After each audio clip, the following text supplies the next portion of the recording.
to talk about some of the trends we're seeing in policing and in crime and that type of thing in the area. One of the things we're doing is expanding the physical facility, our police department, and we had to kind of change midstream when we were doing that planning because we really felt that the trends for the next 20 years have changed a lot, primarily because of things like the Bridge Street corridor. We looked at the predictions for what our population is going to be in the next 20 years, and those have changed. I remember when the predictions for build-out in Dublin by 2025 were maybe 45,000, 50,000. Now we're talking 60,000, 65,000 people potentially. So we've had to take that into consideration. We realize that we're probably going to continue to be the largest suburb for quite a long time. We think Dublin is going to be a city that's going to have a little more of a dense population as far as residential, commercial. We had to take that into consideration. Our demographics have changed in the last 25 years. Our demographics now present us with some recruiting issues. We are 17% Asian for our demographics, and that we have tried to reflect that in our agency through our recruiting.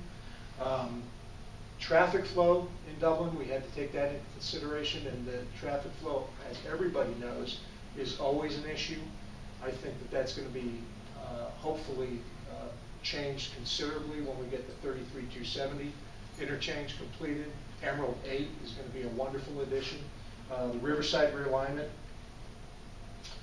I don't see Dublin growing, obviously, in terms of land mass anymore, but I do see that we will be adding police officers due to the increase in population. As far as crime, as I said, thankfully, our crime has gone down. It continues to go down. It went down last year. Our trends are still down this year. But the one thing we have seen that is a huge change from when I started as a police officer. Crime in Dublin 30 years ago was primarily committed by people in Dublin, and kids and that type of thing. Now, almost 100% of our crime is committed by people who are not in Dublin normally, and by people who have drug dependence problems. Almost 100%. Our crimes of opportunity. Almost all of our crime is property crime, thefts from vehicles, burglaries, car thefts, that type of thing. That hasn't changed, but the fact that drugs present such a huge issue in terms of who's committing the crime does pose problems for us. We do have the lowest crime rate. We have the lowest property crime rate, the lowest burglary rate, the largest decreases of any comparable suburb. Our burglaries were down in the last 8 years, almost 31%. Thefts from vehicles, almost 25%. But that tie-in with drugs has gone up considerably. What have we done since then to kind of deal with that? One of the big things is we created a unit last year, and we completed actually staffing it this year. It's called our Community Impact Unit. And I guess the best way to describe it is it's a group of guys that are focused mostly on street crime, and we have another section that is focused on traffic issues.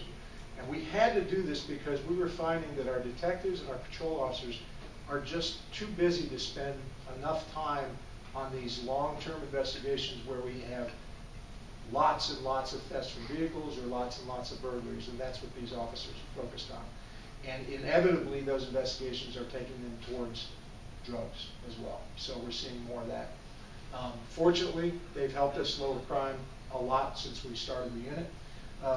We are able to focus a group of officers. We have 4 officers in the traffic unit as part of that. We are able to focus on our traffic issues, on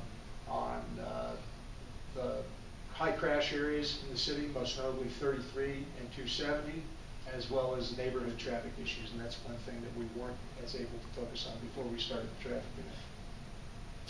Our short-term goals,